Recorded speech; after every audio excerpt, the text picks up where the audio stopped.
All right. Our next speaker is Lukas Stennes. He's a PhD student at the Ruhr University in Bochum. His research focuses on cryptanalysis, and he was also part of the team that uncovered a vulnerability or a weakness in GPRS. And as a matter of fact, he got a Best Paper award for the research he's going to present here. So that's sort of quality controlled. Lukas will speak about breaking NATO radio encryption and present an attack on the used encryption algorithm that is used by the US military and the NATO for high frequency radio. Please welcome him with a huge round of applause.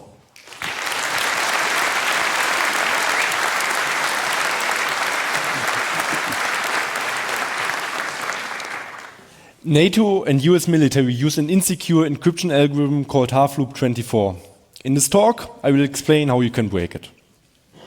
Okay, but let's start in the very beginning. Let's start by explaining what symmetric cryptography actually is. And for this, we need our two main characters, Alice and Benjamin. Okay, so you got the joke. Usually in crypto, we call Benjamin not Benjamin, but Bob. But as I'm using elephants to explain cryptography, I call it Benjamin, or call him Benjamin. And if you're wondering why I use elephants, this is because those are actually not simple elephants, but CASA funds. And CASA funds are the mascots of CASA, and CASA stands for Cybersecurity in the Age of Large-Scale Adversaries, and is the cluster of excellence at Ruhr University for the studies of cybersecurity. And now Alice and Benjamin want to communicate over an insecure channel. And the problem is that there's a third party, an evil party, namely Charlie. And Charlie wants to, or is eavesdropping on Alice and Benjamin. And now what Alice and Benjamin, of course they don't want Charlie to eavesdrop on them. And so, in a metaphor, what they can do, they can put the message in a very, very strong box. So the box must be so strong that Charlie cannot break it. And then they put a padlock on the box. Again, the padlock must be so strong that no one, so also not Charlie, can break it. And then they can send the box around, and both of them have a key to open and close the padlock. And then they can communicate, but Charlie cannot eavesdrop on them. And that's essentially what we want to achieve also in the digital world by using symmetric cryptography. And if you're wondering why it's called symmetric cryptography, it's because the key on both sides is the same. And of course, if there's symmetric cryptography, there's also asymmetric cryptography, also sometimes called public key cryptography. And in the same notion, symmetric cryptography is then called secret key cryptography. But roughly speaking, you use public key crypto to establish this key on both sides, and then you use symmetric crypto to do the actual encryption. Okay, and of course, encryption is used nearly everywhere, right? On your phone, if you're writing a message on Signal or something, you use encryption, of course. But another very prominent example is HTTPS, so TLS, right? If you go to a website, you have this padlock again in the browser bar, and if you click on it, you can look at the details, and then here it says something like the information about the encryption, TLS, AES, and so on and so on. And what we are interested for, most for symmetric crypto is AES, because AES is a block cipher, and it's not just any random block cipher, but it's the block cipher. Yeah? AES is the advanced encryption standard. It's probably one of the most used crypto algorithms in the world. And essentially what AES does is it takes an input, 128-bit input, so this input we usually call the plain text, and then it will generate a ciphertext, which again is 128-bit, and it does so by taking another input, namely the key. And now, essentially, the security guarantee that AES gives us is that if the attacker, so Charlie, has no knowledge about the secret key, then there's absolutely no way that Charlie can turn this ciphertext back into the plain text. Yeah? And that's, of course, already very useful, but okay, in the real world, of course, we want to encrypt more than just one block, and then we need some we call it mode of operation to specify how we deal with multiple blocks. And like I said, AES is the advanced encryption standard, so it's a standard. It's was specified in the early 2000s by NIST, so it's a US standard, and since then, it's widely used. And so, like I said, essentially the security guarantee is that no one can decrypt the ciphertext without a key, and now you might wonder, okay, but why? So why are we so sure that no one can do this? And essentially, because no one found an attack yet. Yeah? So there's not really like a proof, a mathematical proof that you can say that AES is secure, but for all the attacks that we know that AES is resistant, and that's why we trust so much in AES, because it has survived more than 2 decades of research into it. Okay, but unfortunately, even though AES is such a super cool cipher, we don't have the time here today to look into all the details, but if you want to know more about it, of course there's the lecture by Christoph Paar online on YouTube, so everyone can watch it just for free. Christoph is a professor in Bochum, and essentially this Introduction to Cryptography lecture is the lecture you would attend if you study cybersecurity in Bochum. And just a side note, Christoph by now is the founding director of the Max Planck Institute in Bochum, so his lectures are super nice. Okay, so that was a short introduction to symmetric crypto, but okay, I guess you're not here to get an introduction to symmetric crypto, but you're here for the military radio, right? So let's start going into this military radio, and let's do so, or let me do this by showing you this picture, and now giving you some seconds to guess what the connection of this picture and this talk actually is, so the military radio. And actually, there's no real connection. The only connection is myself, because I took this picture 2.5 years ago, roughly, in Athens.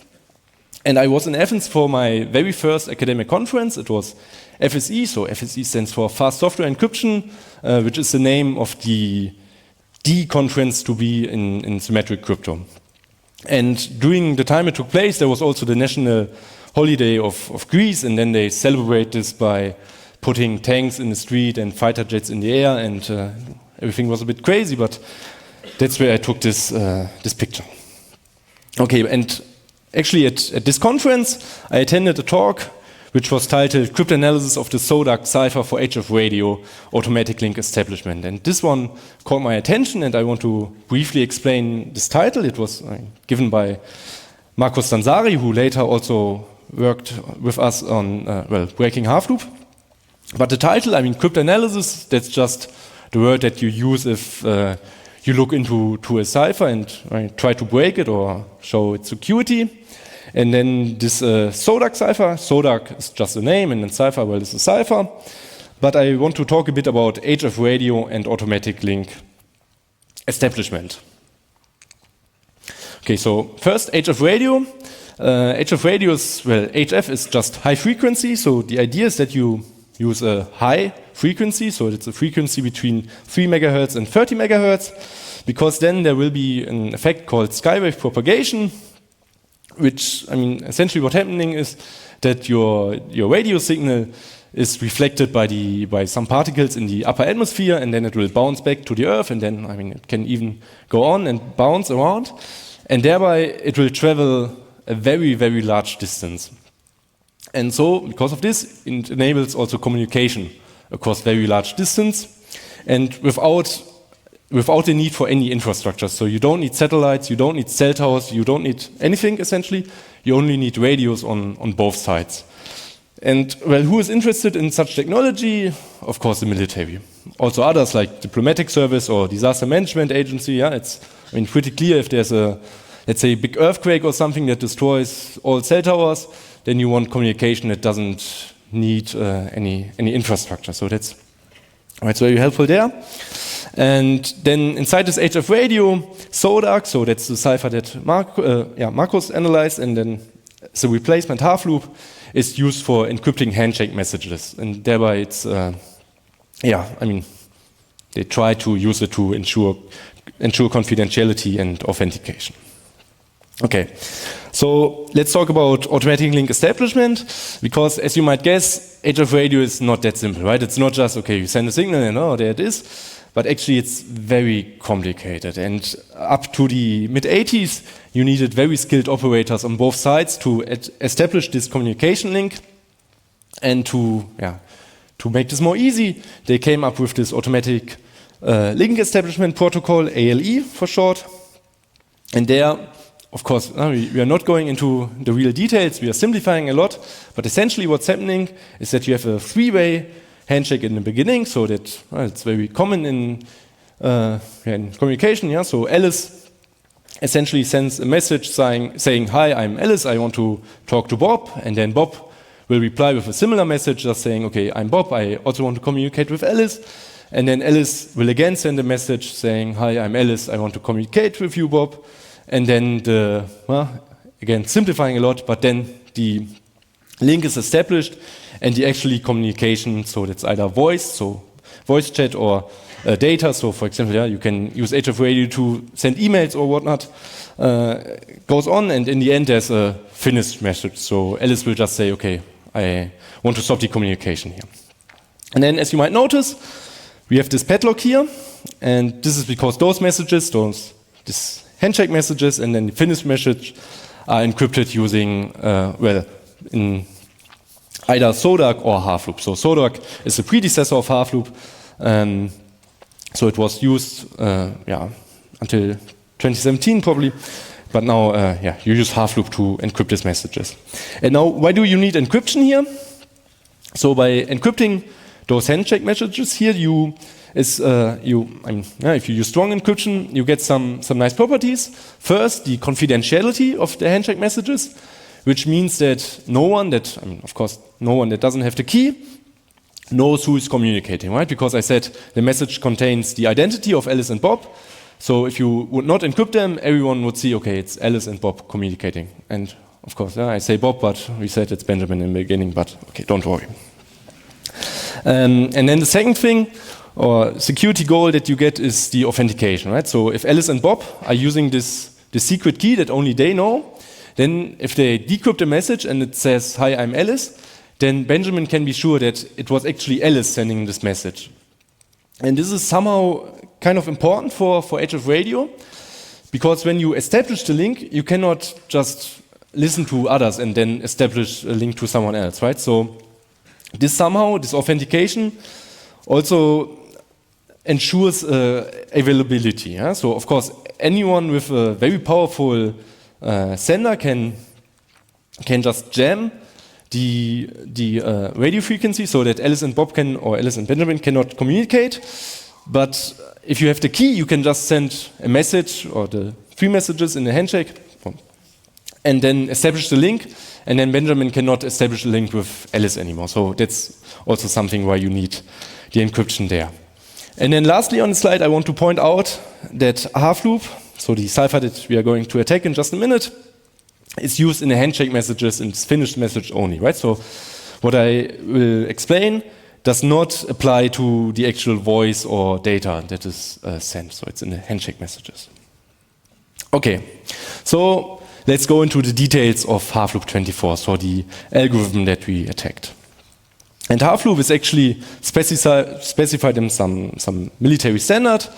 And if you know anything about FIPS 197, so that's the standardization document for AES, then this might look familiar. Yeah? So we have some steps here: the sub-bytes, rotate rows, mix columns, and add round key. Those are very similar to AES, and that's because half-loop is very similar to AES. And if you wonder whether this document is secret or anything, no, it's not. It's public. Yeah? So actually, I said before, I was in Athens, and then Markus gave this talk about the predecessor of half-loop. And in the end, he said that now there's this half-loop cipher which is being used. And then I asked, okay, but is it actually public? And he said, yes, you can just Google for it. And then you find the website of the Department of Defense, and there you can download this PDF. You just have to scroll down, I don't know, like 300 pages to Appendix G, and there you find the specification of half-loop. Okay. So let me give you some details. And actually, I should say that there are 3 versions of half-loop: half-loop 24, 48, and 96. And we are looking into 24. and this number is the block size. Yeah? So remember for AES we had this plaintext and ciphertext, they were 128 bits, and for half loop they are either 24, 48 or 96 bits, and we are looking into the smallest version, and for this talk are ignoring the other two versions. So half loop is a tweakable block cipher, and on the slide I call it E so that I don't have to write half loop in this small box.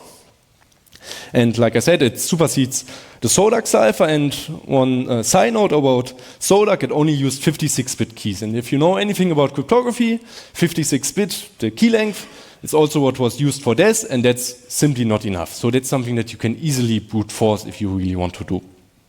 So actually on first glance, it's good that since 2017, half loop is specified in this military standard, because it has a 128-bit key. Yeah?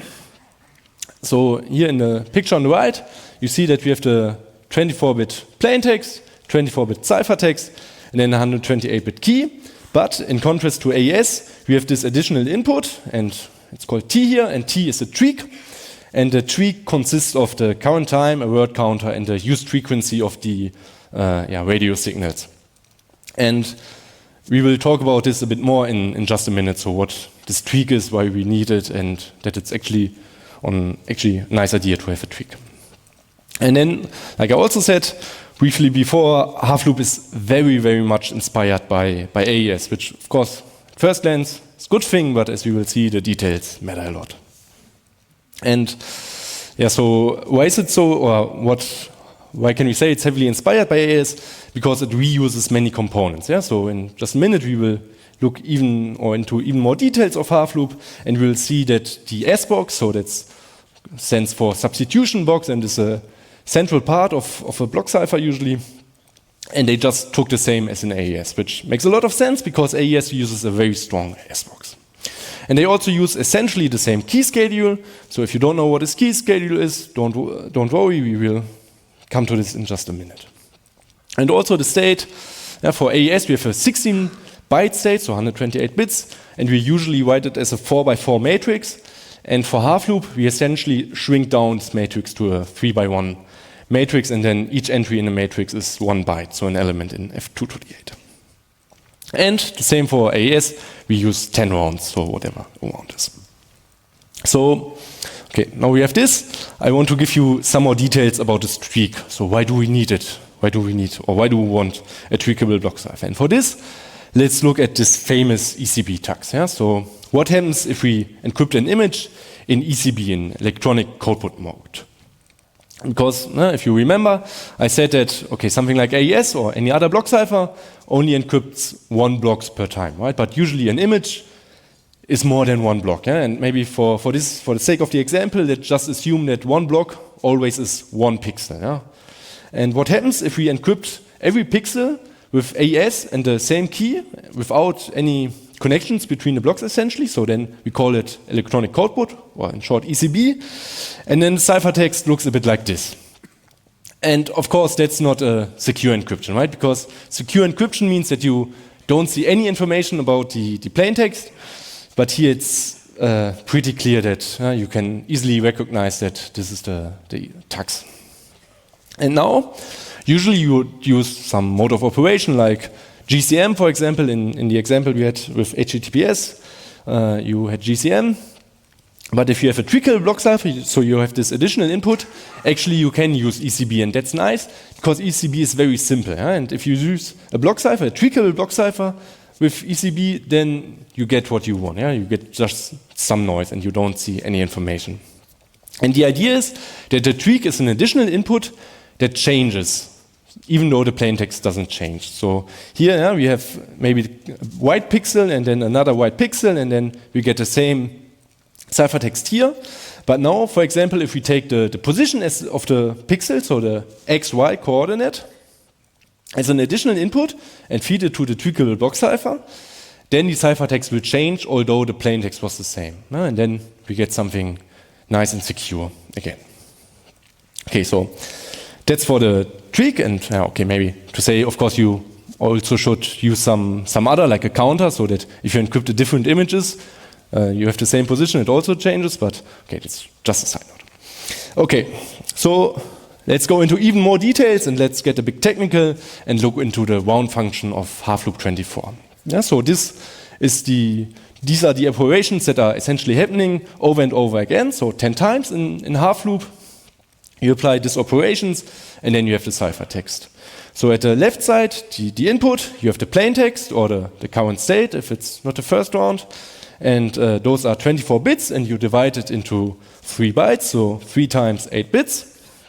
And then the first step is the round key addition. So the round key is something that we derive from the 128-bit master key, and then we add it, and when I say add, I mean we XOR it, so the XOR, the exclusive OR. So we do it on every bit. If the bits are the same, we get a 0 output. If the bits are different, so the state bit and the round key bit are different, we get a 1 output here.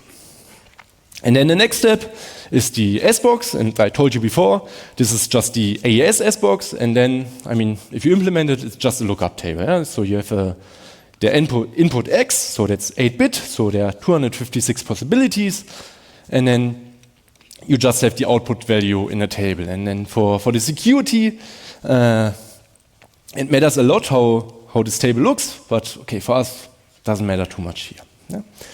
And then the next step is the linear layer, and it's composed of actually 2 subparts. You have this rotate row, so which just does a bit rotation on each byte, and then this mixed column, but because it's linear, yeah, and you can see I put this box here, you can just think about this step as a multiplication with this binary 24 by 24 matrix. Yeah, and then, because I mean we are doing computation or on bits, so binary, it means that the additions are again XORs, or I mean equivalently you can say that you reduce modulo 2. Yeah? So in the end, of course, for every bit you again have 0 or 1. Yeah? So 24-bit output again.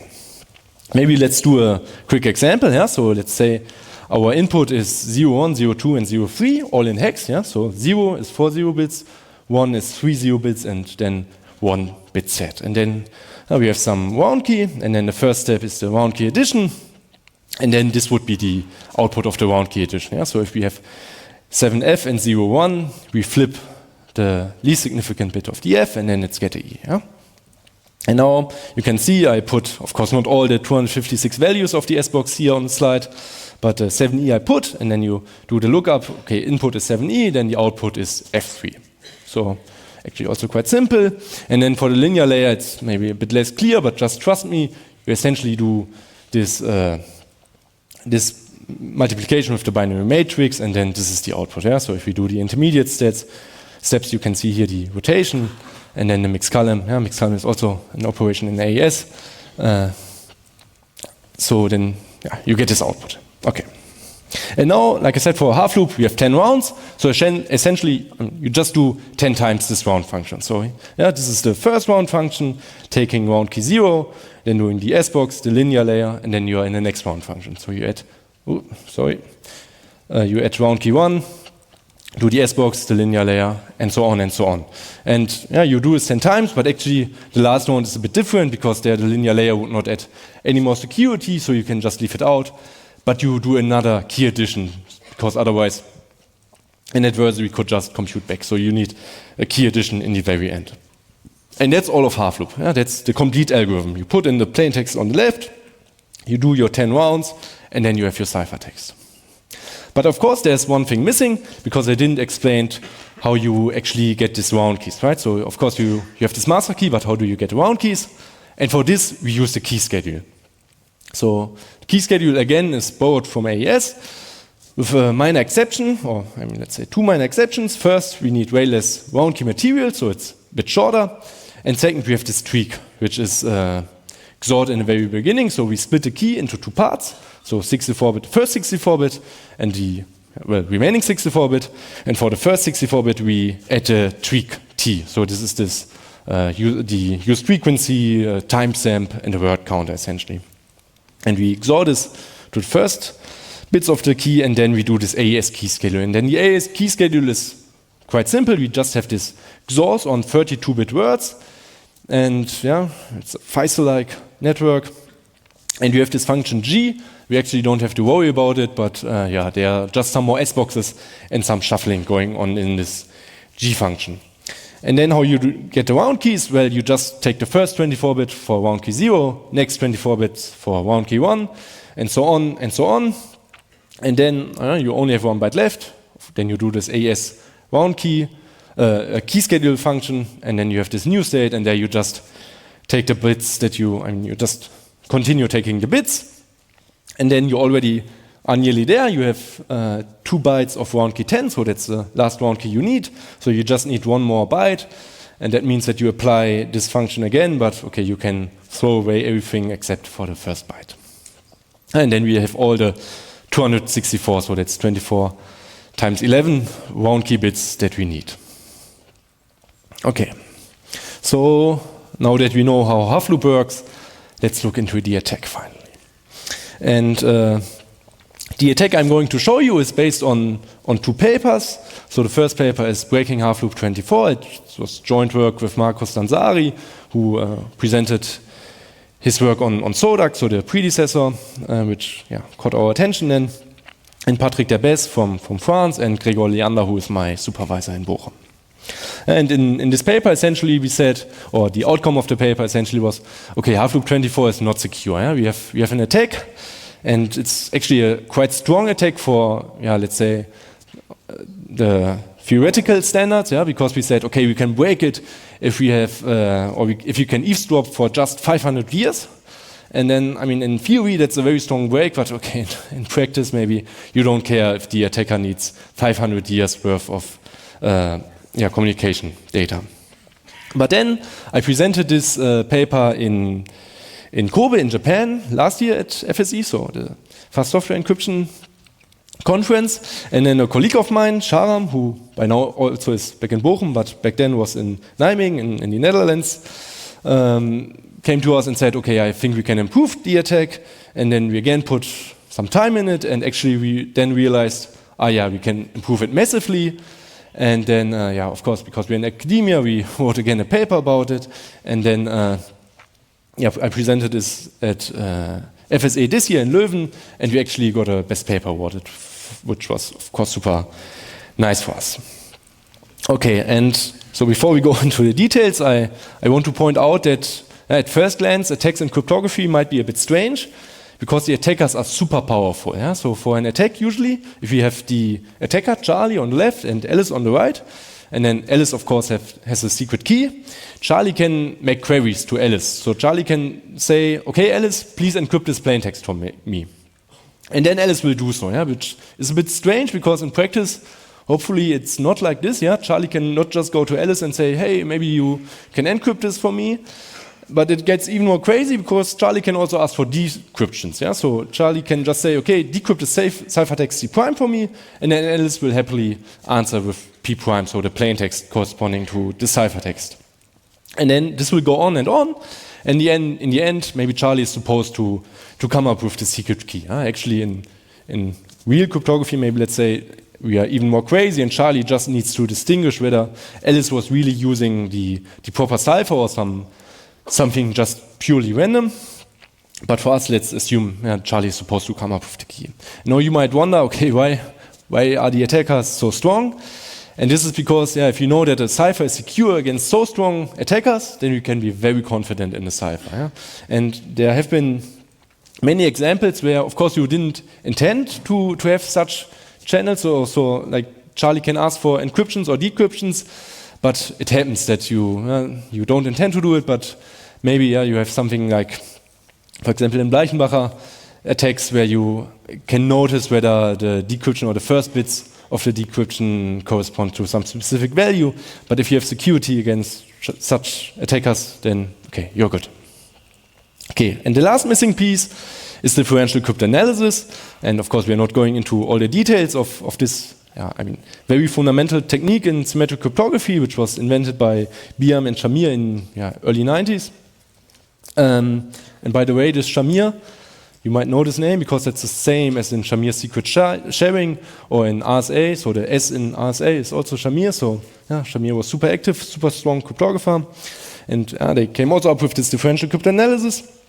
And there the idea is that you not only look at one plaintext ciphertext pair, but you look at another plaintext. And this plaintext P here, I already hinted it, P XOR delta, you have some specific difference. Yeah? So you have two plain texts, and then they differ by difference delta. And here I use the lowercase delta for the specific value of the difference.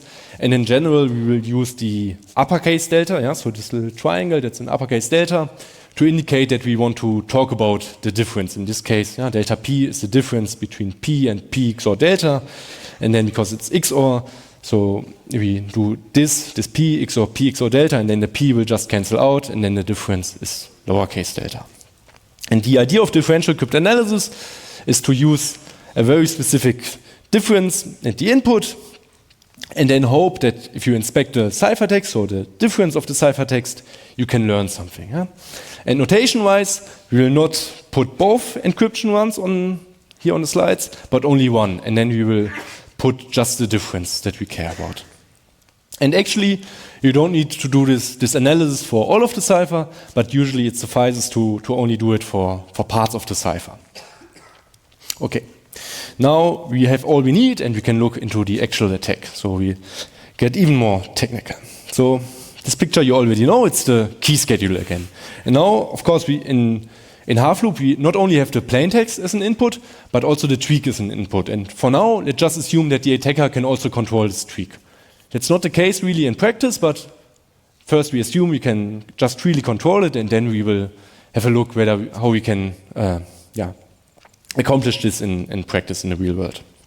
Now what we are going to do is we are going to put a difference in the tweak. Yeah? So here we have the difference delta in the third byte. So yeah, the tweak is 64 bits, and everything except the third byte is 0, the difference. Only in the third byte you have the 1 byte difference delta. So that means we are encrypting two plain texts, and the tweaks are the same, except in the third byte they differ. Yeah? And now we are interested in what will happen for the round keys. And this is actually rather simple. Yeah? If there's a difference in the third byte, then there will be a difference in the third byte of the first round key. So round key 0 is the same, except for the third byte, there we have the difference delta. And for all the other round key bits here in the first row, nothing happens, yeah? Because the only difference is in the third byte. But then we are applying this key schedule, or the round function of the key schedule, and then because it's XOR, it will just propagate through. So we have the delta here, and then we will have the delta here. So that means no difference in those round keys, but in the first byte of round key 6, there again is a difference. Yeah? That means if you are encrypting P and P prime with those two tweaks, then the round key that we use so round key 6 will differ for both runs in the very first byte. And then, here the delta will also propagate this way, and that means that we also have 1 byte difference in round key 7, in round key 8, and in round key 9. Yeah? Now and maybe if you're wondering, this delta doesn't have any influence onto this byte, so it just stays the same. Now let's plug this in again into the full picture of Half-Loop.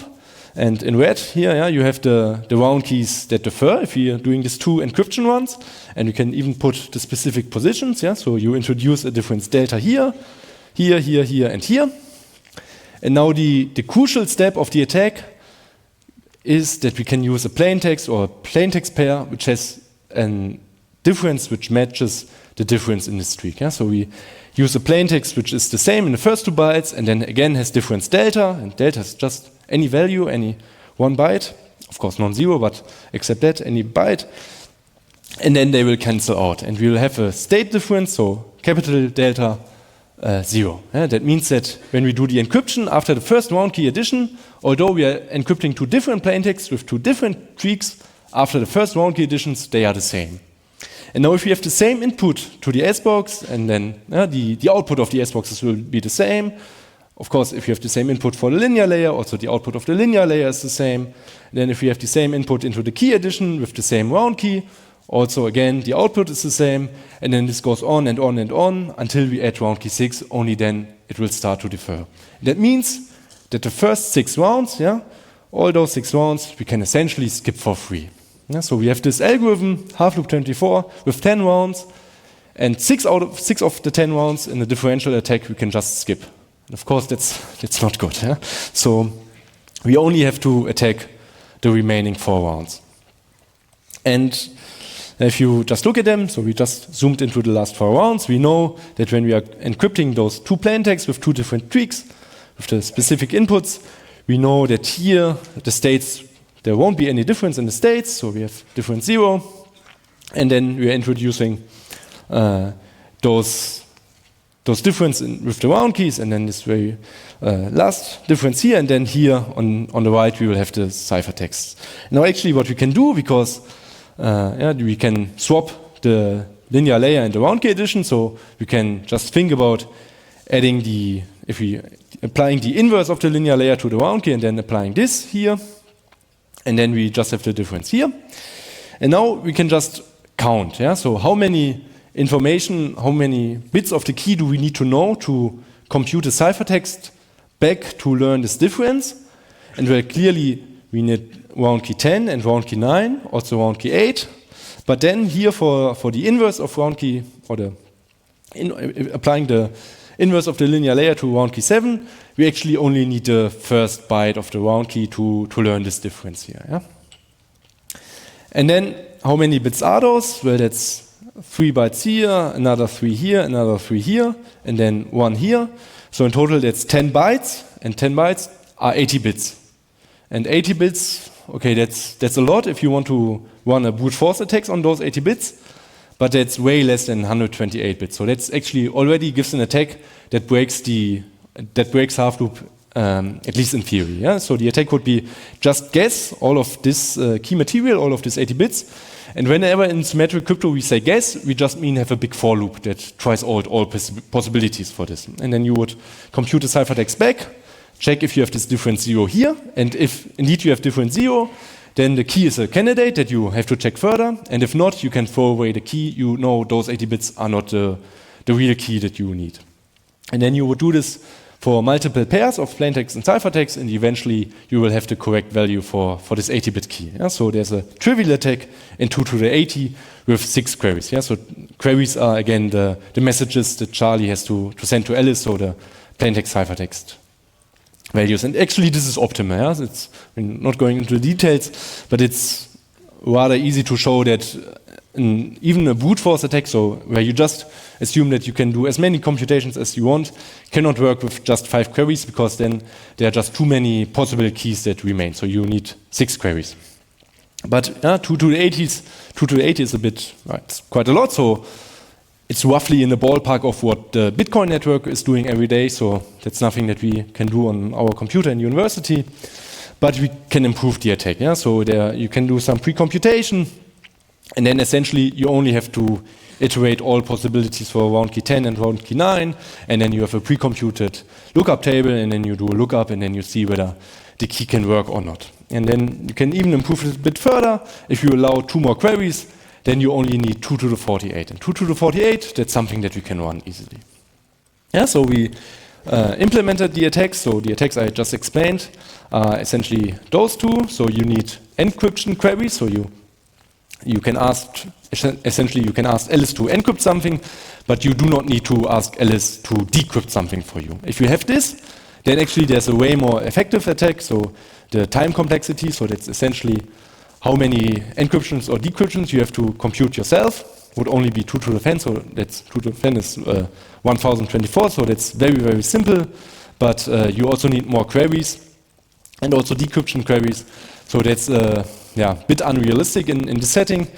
But this setting, where we need a 256 or 2 to the 48 with 5 gigabytes of memory, of course 5 gigabytes, it's nothing, that's easy.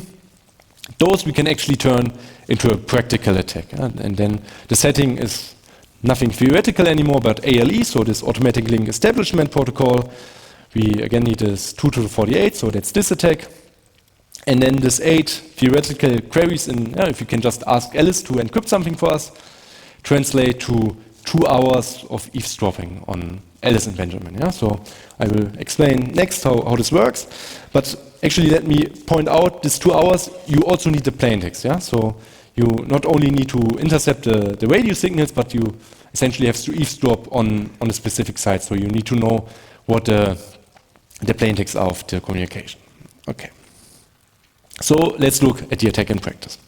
And for this, First, we need to understand that in ALE, actually it's not only two parties that can communicate, but it's a whole network. And all of the network will share one symmetric key. Yeah? So there are a bunch of people and they all know the same key. And then, I mean, usually we called the communicating parties Alice and Benjamin or Bob. But in this case, Alice actually, I mean, there are so-called call signs. Yeah? So Alice might be called AAA. So these call signs, you can think of it as in the same way as a short phone number maybe, and it consists of just 3 letters. Yeah? So maybe we have AAA. And now what we are going to do, we are going to zoom into this 3-way handshake, into actually the first message of the handshake that Alice sends to Benjamin. Yeah? So we have Alice and Benjamin, but now Alice is called AAA and Benjamin is called AAQ.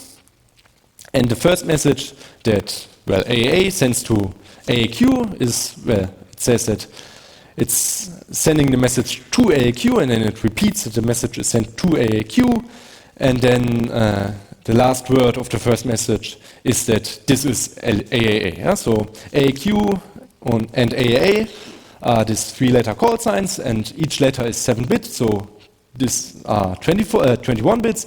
So there are 3 bits remaining, and those are used to encode this true and this is. Yeah? And then, as you might remember, we have this tweak. So the tweak T consists of 64 bits, and in the 64 bits, we encode the time, a word counter, and the used frequency. We assume that the used frequency is constant, and the time, well, it's just the time, and then the word counter counts here. Yeah? So for the first word, you have word counter 1. For the second 24-bit word, you have word counter 2, and of course it's binary here. And then for the third word, you have counter value 3, so 1, 1. And now we just assume that some time passes, and eventually AAQ, so yeah, Benjamin, will essentially send the same message, because AAQ also wants to communicate with AAA, or wants to establish a link sometime later. And then the messages will just be mirrored, right? So we have 2AA, 2AA, this is AAQ. And now, what we're interested in, what was this delta before, is exactly here. Yeah? So we see that the plain text is actually all the same, except for the very last byte. And then in the tweak, the difference, so this part of the delta, the third byte, is here. So 4 bits of the minutes, and then 4 bits of the seconds. And now if those are the same, yeah? So if the difference here, the difference between the call signs, matches the difference in the time, then we get this pair with a difference delta in plaintext and tweak, and then we can run our attack. Yeah? So let's summarize what we need or what kind of messages we need for the attack to work. We need that the frequencies are the same, and that's we more or less assume that the frequency is constant in the ALE network. We need that the word counters are the same, but this is actually trivially the case, because we will start at word 1, right? So if you compare those two words, it will always be the same word counter. And then we need that the messages are sent in the same 60-minute bin. Yeah? So bin meaning that here the upper bits of the minutes are the same, and then you only have a difference in the last 4 bits of the minutes. And then the seconds modulo 4, so the last 2 bits of the seconds also must be the same, but here we just assume that the seconds will be distributed somewhat uniformly, and then it will just happen by chance. And then of course we need that the difference in the remaining time, so those 8 bits here, and then the difference in the call sign is the same. And this we also, it will happen at chance eventually if the network is large enough. And then based on this, and some more assumptions, for example, assuming how many messages are sent in the ALE network, we can compute that it will take roughly 2 hours to collect the data. And that's essentially it. But before we go to the question session, let me actually answer some of the questions that are maybe quite obvious. First, did we disclose this to NATO? Yes, we did. But we never got a reply. So we sent them our paper before we published it, but they never came back to us. And this also means that a lot of the very obvious and questions that we want to have answered, we actually don't know. So for example, we don't know whether NATO will replace half-loop with something else. I would like to know, but sadly we don't know. And one other kind of obvious question is, why not just use AES? Yeah, because AES is such a well-studied cipher. Why not use AES? Why design this new half-loop cipher, which is just a mock-up version of AES essentially? And again, it's a good question. I don't really know. The obvious reason, so to say, is that AES blocks are too big. Yeah? In high-frequency radio, you only have a quite limited bandwidth, so you can only send very small blocks. And maybe that's why they designed this small-scale version. But actually, there are ways to use AES even for smaller blocks. You can use something like counter mode and then maybe add a actual authentication. But okay, that's just what I did. Yeah? Okay, so that's it. Here are some of the graphics, maybe to simulate some questions. If you don't want to ask a question now, or you're watching the recording or whatever, feel free to contact. I'm very happy to talk, and that's it. Thank you.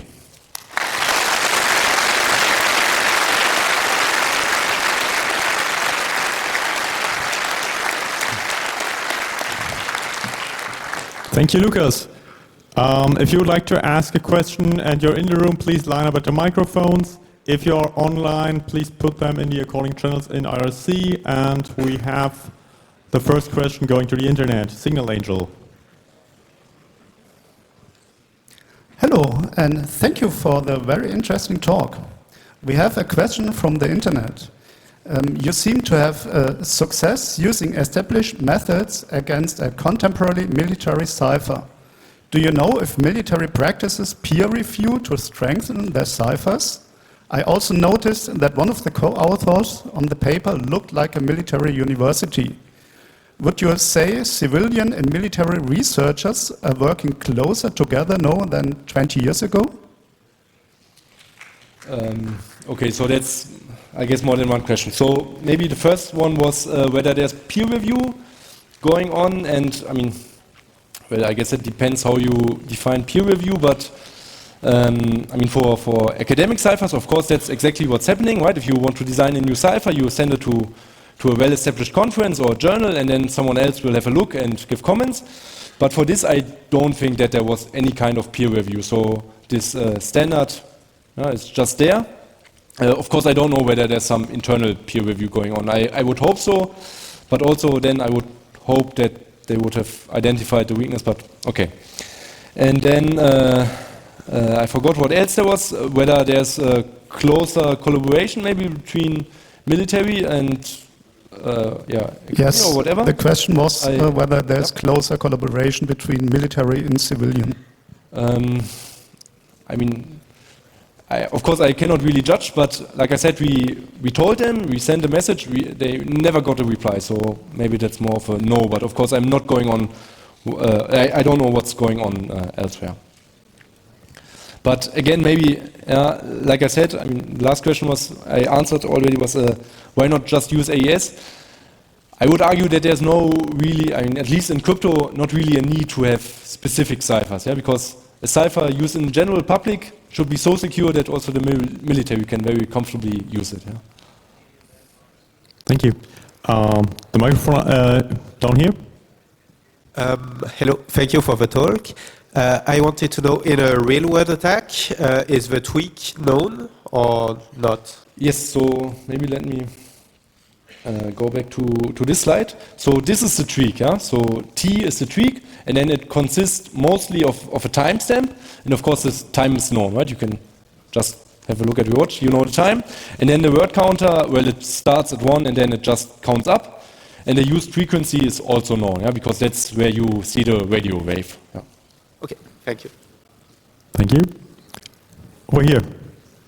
Oh, so first, thank you very much for the interesting talk. You were mentioning that you would need somehow around 120 minutes of data. And as far as I understood, this half loop is only used for handshake encryption. So is it likely that you would really, in reality, find 2 hours of handshake? Yeah, so of course the 2 hours is, we assume that the messages or one such message is sent every, okay, I forgot the real number. I think it's like one message every 10 seconds. And then of course you can debate how many messages are really sent. but that seems to be a number. Of course, I mean, that just depends on how many communications going on, right? But then those 2 hours are not 2 hours worth of message if you put them together, but just 2 hours that you actually have to wait. So that's... Okay, so you say you would find this in 2 hours? 2 hours, yes. Okay, thank you. If I may... Thank you. Then we have one question over there.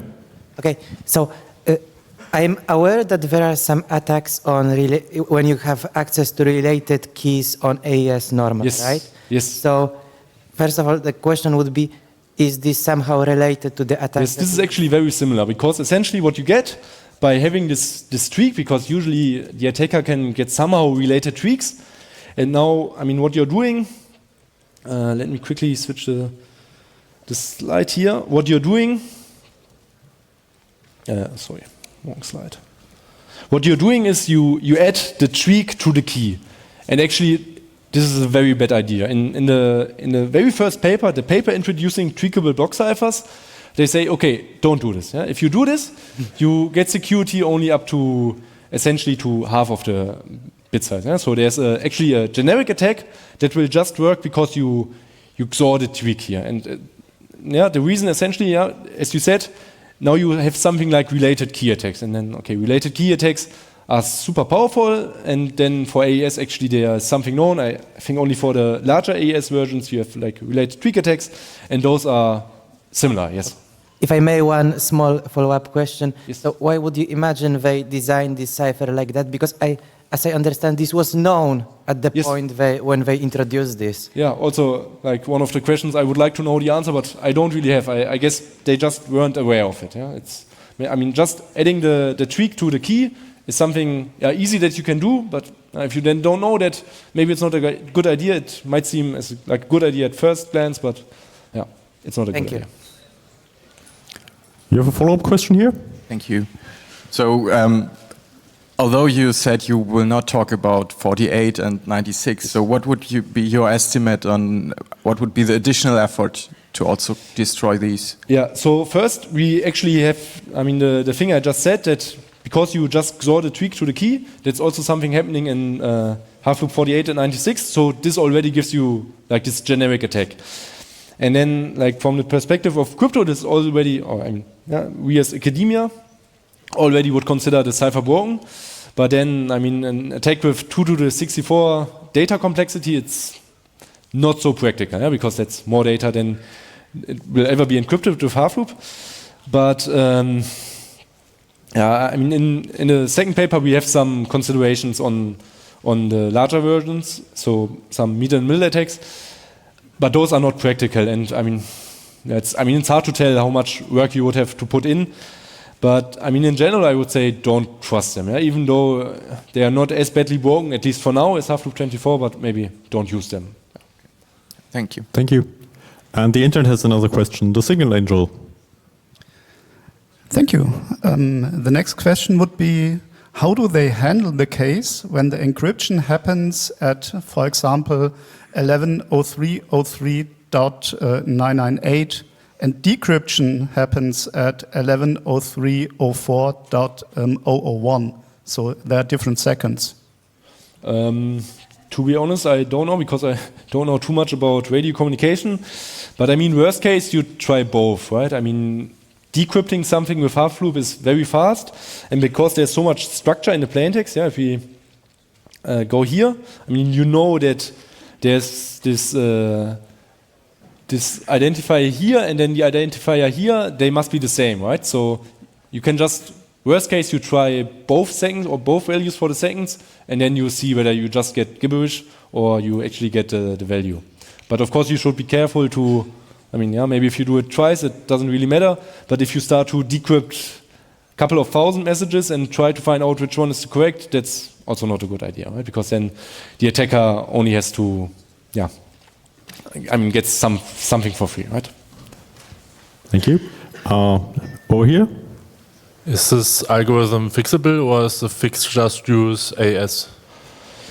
Yeah, I mean, that maybe depends on the definition of fixable, right? So an obvious fix would be to just use many, many more rounds. Yeah? Of course, that would destroy this attack, but this generic problem that you add a tweak to the key is something you have to fix. There's something for this. Right? If you have a tweakable block cipher, it's known in literature how you should do this. Right? So there's something like the tweak key framework that you could use. But yeah, is it worth fixing it? I don't know. Maybe something like in general, the design of half loop. Taking the AES box is very good. Those shifts are a bit strange because you could just move them into the mixed column. But in general, the components are actually strong. Yeah? So this is a strong linear layer and a strong S box. But then the details matter. So if you want, you could fix it. But yeah, I don't think it makes a lot of sense to do so. Thank you. We have someone in the microphone, standing up at the microphone on the back. Yeah, there are some attacks that focus on the block size rather than key size. For example, Suite 32 on triple des. Yes. And this algorithm has a small block size. Do you think it is vulnerable to this kind of attack? Yeah, exactly. You have to be very, very careful about small block sizes. Of course, because you have something. There's maybe just not enough material in the plaintext. Here you have to tweak, so if you do it right, you have something that changes, but still you need to be careful because suddenly, we talked a bit about differential cryptanalysis. There's, you would study how this difference propagate, also like even in the non-deterministic case, and usually you cannot really say too much, but for 24-bit, actually you could probably compute all of the DDT, so that's a difference distribution table. So that's a bit, let's say, awkward, because usually in symmetric crypto it's something you can never do for the full cipher, but here it actually might be possible. So if you really want to look into the security, like if you would fix a cipher, it's non-trivial. Yeah? You have to do some proper analysis to see whether this stays secure or not.